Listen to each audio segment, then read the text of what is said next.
Well, I think back, it was 29 years ago.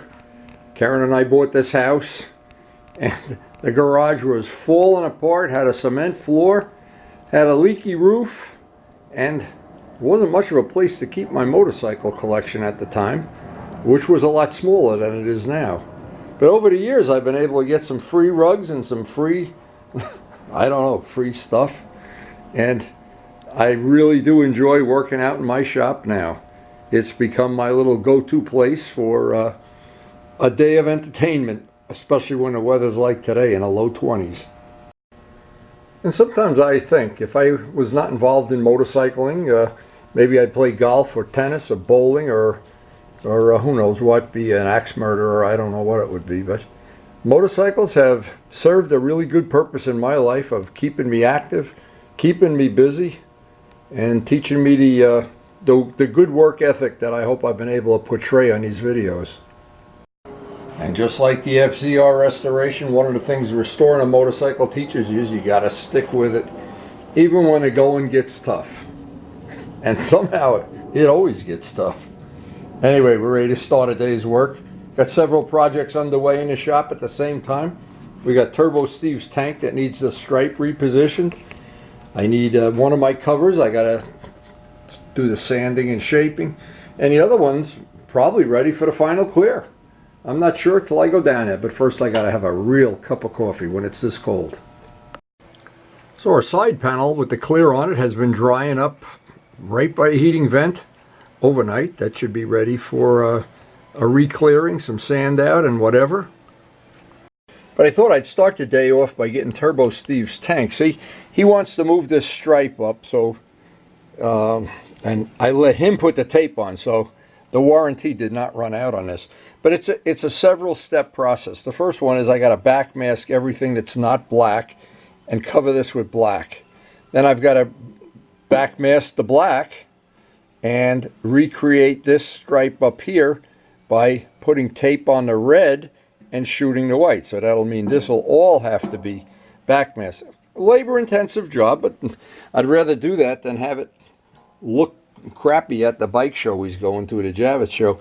And this little piece up here needs a little touch up with a little bit of the red paint. Luckily, as I've always told Steve, always have extra paint, and he does.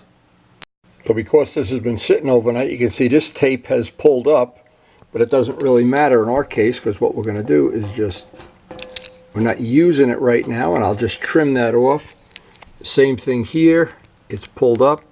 I really only need the side that faces the black. So I need to get that stripe, and of course back here it's the same way.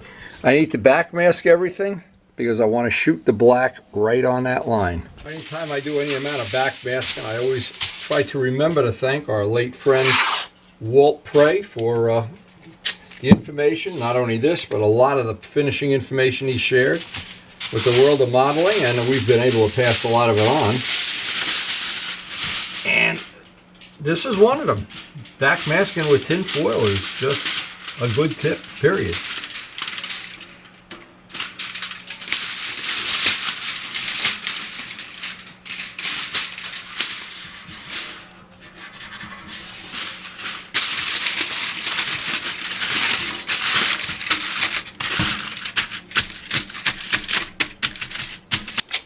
Always a good idea, I like to do it, is rub the tape up on my shirt just to get it so it's not too sticky, because this, we're not using this for a paint edge.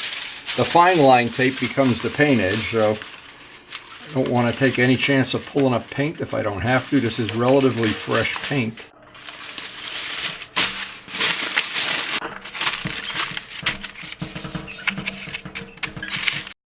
Now while I'm waiting for it to warm up outside a little bit, it's really cold out there.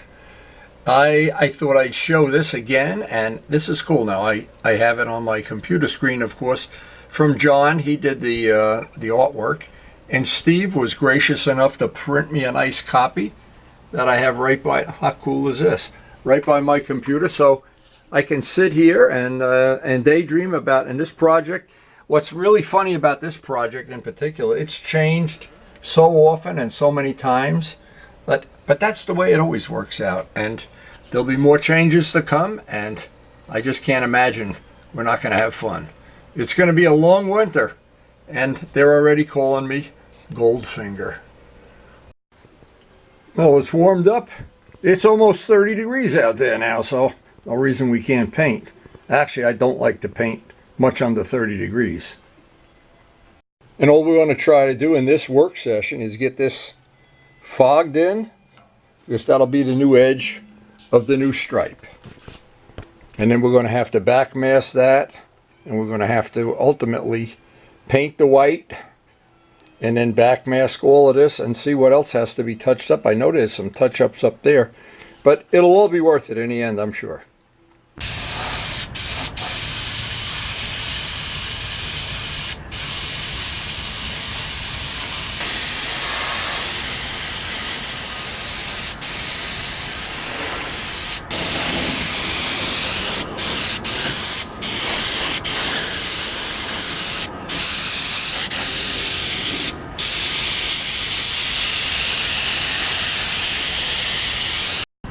This is really a brutally cold day. I was hoping this would be a little bit warmer, or about 30 degrees, but we still got that done. That's going to get put up on our heating table down in the cellar, and that'll dry overnight. Now, what always works well for me when I have multiple projects is to start off a day with something that has to dry, and that has to dry. If it's something like this part up here that's up by the heating vent, well, I could sand that anytime, but the reason for doing the painting first, whenever possible, is because the weather can go south in a hurry. It could start raining or snowing, or the wind could be blowing. So I always try to take advantage of that early morning air, even if it's freezing cold.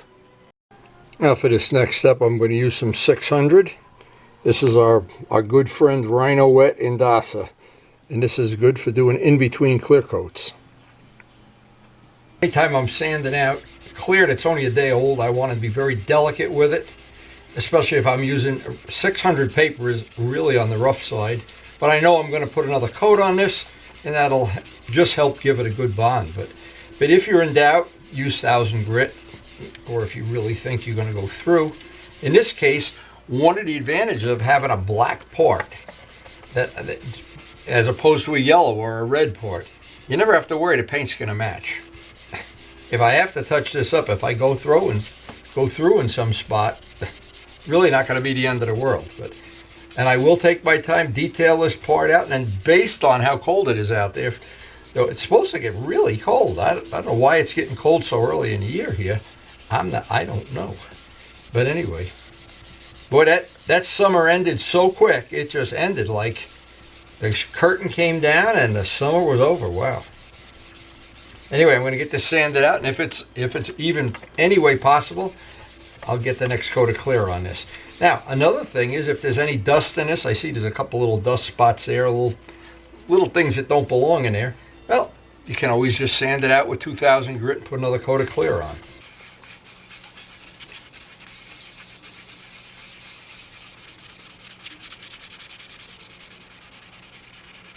So here's the thing, to sand out before the final coat of clear or somewhere in between, you're sanding this out.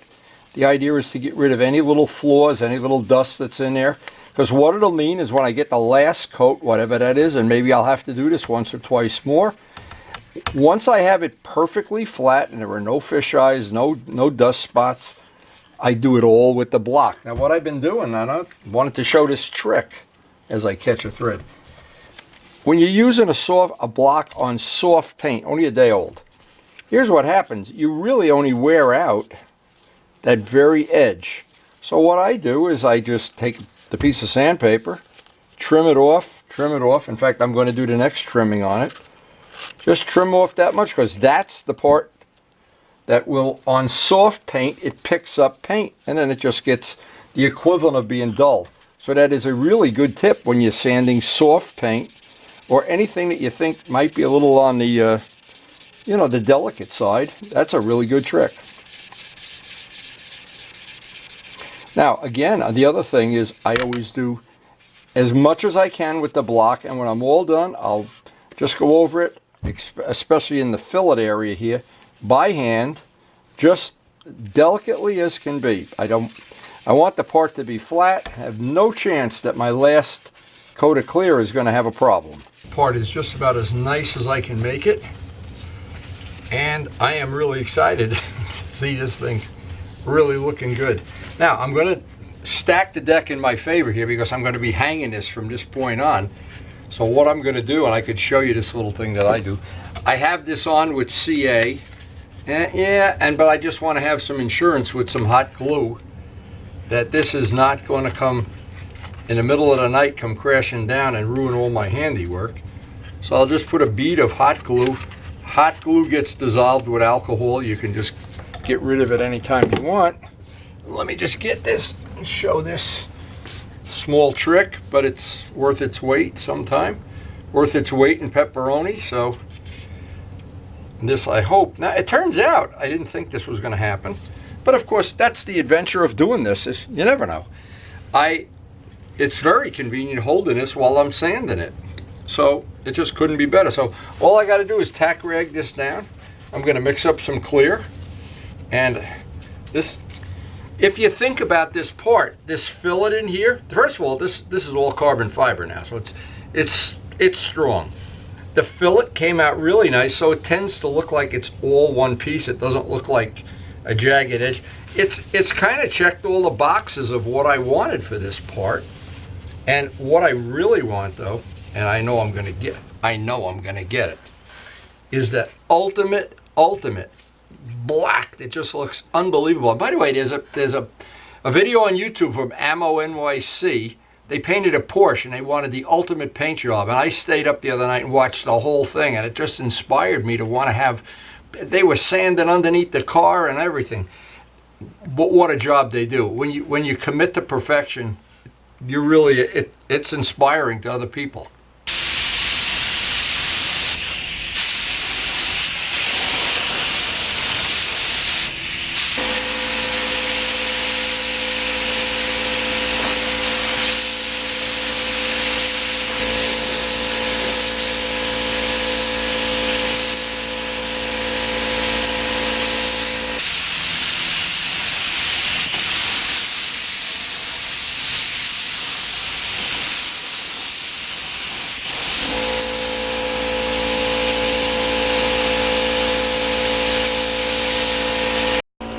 Now I know you really can't see the nice finish, the finish on that fillet, the way that part all becomes one part.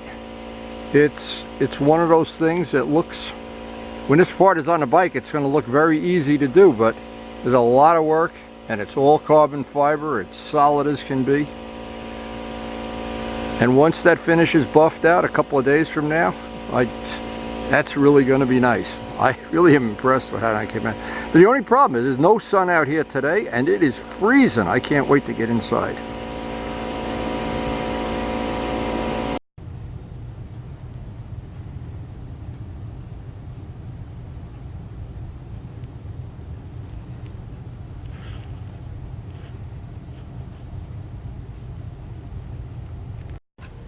Alright, that'll be up by the heating vent for who knows how long. And one of our next projects, we've got to do the same thing. We've got to go back and do all the steps on this. And in the meantime, what we're going to try to do is get the rest of the Turbo STEVES stuff done. So we got plenty of projects to work on. But boy, that has just exceeded my wildest expectation. And I think we really are right. Karen, thank you again. Shiny black. I didn't want to forget to mention using the Harbor Freight guns. It doesn't seem like this would be a case, but it is. Every once in a while they'll drip out of here and ruin your whole project. So what I do as a safety thing, will go buy a more expensive gun. And I think the last time we bought these, they were well under $20. And we always have the 25 or 20% coupon, so that can be a good tip. Especially on a day like today when it's freezing out there and you really don't even notice it. There's a drip. So, and that's the purpose of the whole channel, is to share information, things that try to avoid stepping in a puddle before your foot is in the puddle. So because on the last video we tried to share all the information you could ever want to know about clear, I just thought this would be an appropriate time to to share this. We're done spraying. I dump out all the extra clear. Sometimes, and good old-fashioned acetone. I've tried using high penetrating thinner, lacquer thinner. They make special gun cleaner. Ordinary acetone works the best. Now what I always do, and since these things leak, I try to not shake them up. Just give it just so I don't make a mess in the shop. Now I'll go outside and spray this out, then come in and I'll take the tip off and put it in a jar of acetone.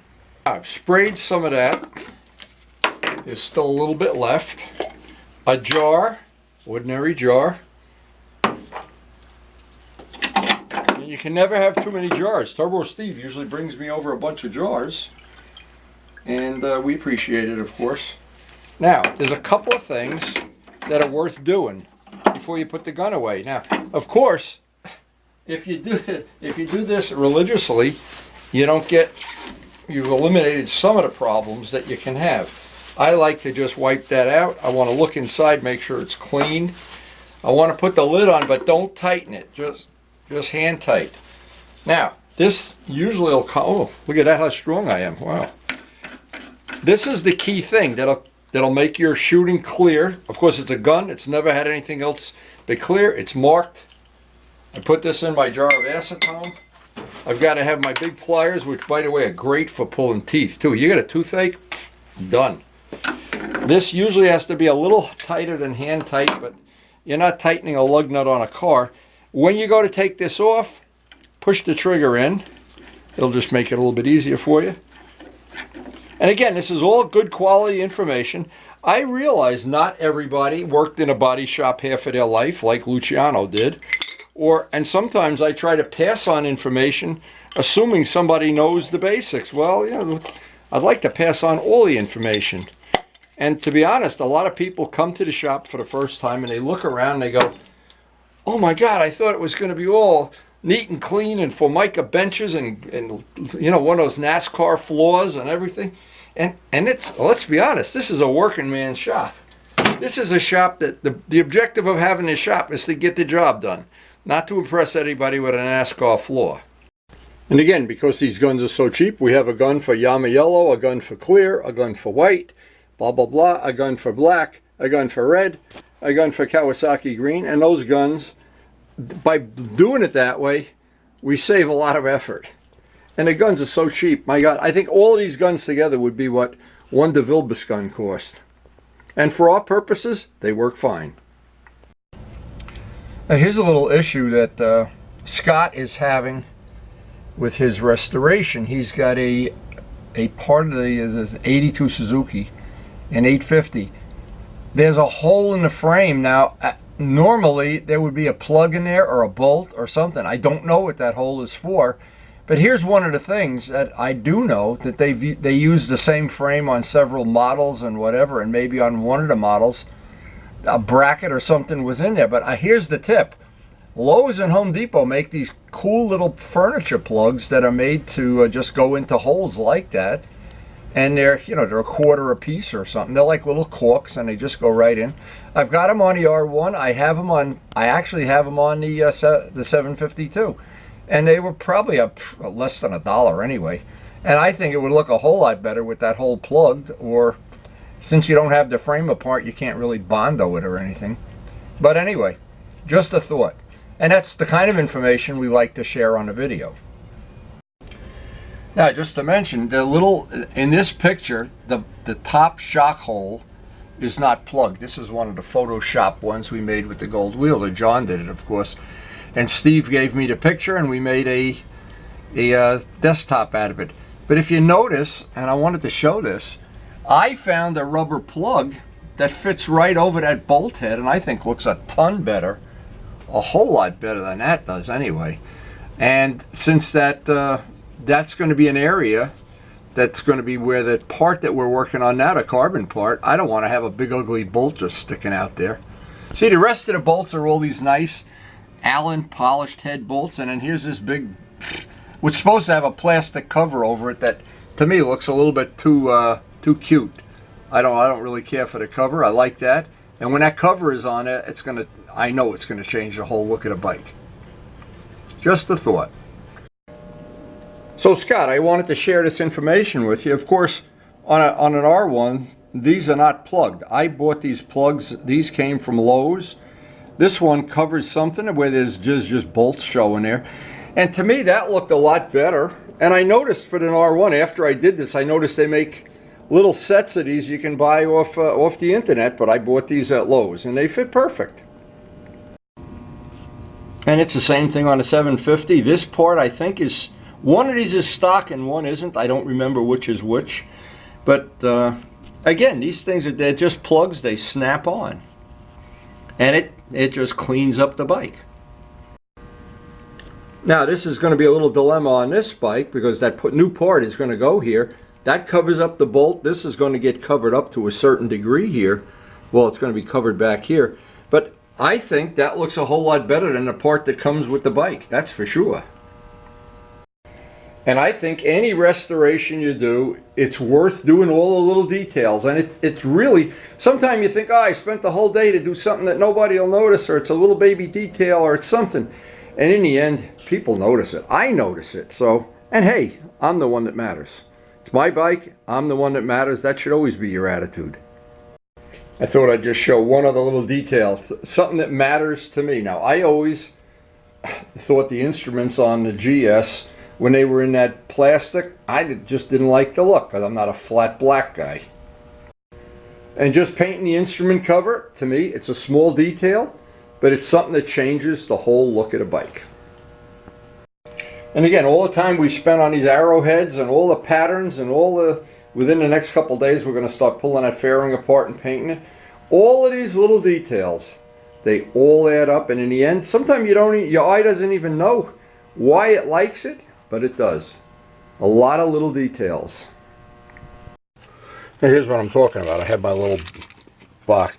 I don't care for the look of this, but it's the equivalent of this, and they do, like I said, I don't remember if it was Lowe's or Home Depot, but they make these for furniture or for something that they just plug right in. And actually, these are the ones that come with the bike. And if you had to, you could take these to the store and just get, I would rather have this just a flat black cover, but again, I'm not the stylist that designed the bike, but I'm the stylist that's going to redesign it.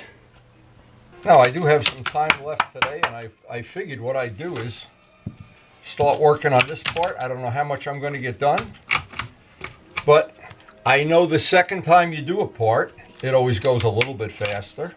These work great. The carbon fiber worked perfect. It couldn't be any better, and making the decision to paint these, I think, is going to do that little thing of changing the look of the motorcycle. The can worked good up to this point, but see, I don't need the can anymore. I have found that, and I'm going to hot glue this on. This will be just as easy to work with the part using this in my hand. So before I do anything, I'm going to hot glue this piece on so that it doesn't fly off. Now, it's usually a critical thing of doing any part of how do you hold it when you work on it. Because when you paint it, you got to hang it, you got to do something. When you're sanding it, in this case, it's difficult. This worked out very well, just to have a handle glued. When we're done, we'll knock the handle off, sand off, or whatever wood is left. You don't see the inside anyway. But I'm very careful. Razor blades. I always feel like I'm dealing with something with a million little razor teeth. And while I'm waiting for that glue gun to heat up, I always think, trim some of this away as soon as possible. These are razor blades. Now, having a good handle on these parts certainly does make it a lot easier. And I don't want to have this, that I'm hanging this part by the heating vent later, and between the can and this, you got to have a way to hold the part. Now, another really useful tip you can get from the video is anytime you're working with this, or you're sanding or carving, or you're dropping little chips, this is a great tip. Now, I got some more work to do on this, but I thought I'd share this tip. See, as I'm working, I try to think what would help somebody that was trying to do this kind of work. Because you're not born knowing any of this. You got to steal it from somebody. Anyway, this is a trick I learned a long time ago. You're working with carbon fiber, you get the big stuff up. Now, especially if you're sanding, and obviously if you're not shooting video, wear a mask, which I do. When I'm shooting video, I can't wear a mask because I'd be going, and you'd be, well, you might be laughing anyway.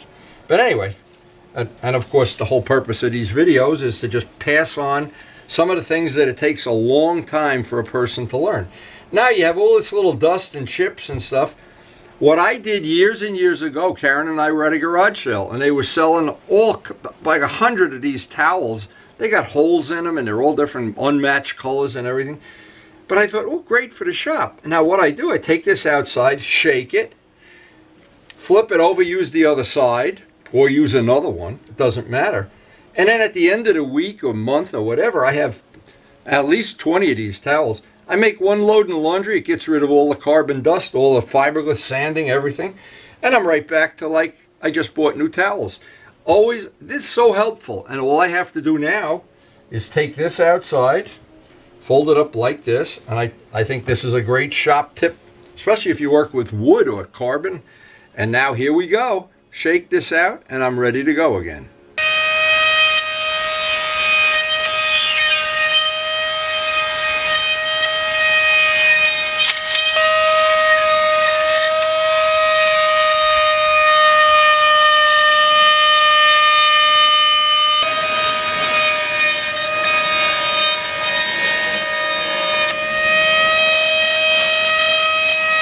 Well, it always seems like the workday ends too soon, and Karen always reminds me, it's time to go.